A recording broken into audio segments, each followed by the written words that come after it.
Rahman ve Rahim olan Allah'ın adıyla.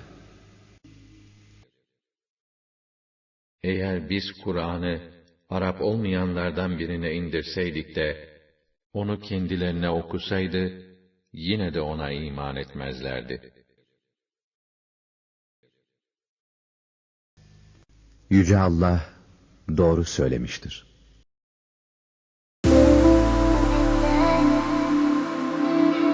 Thank you.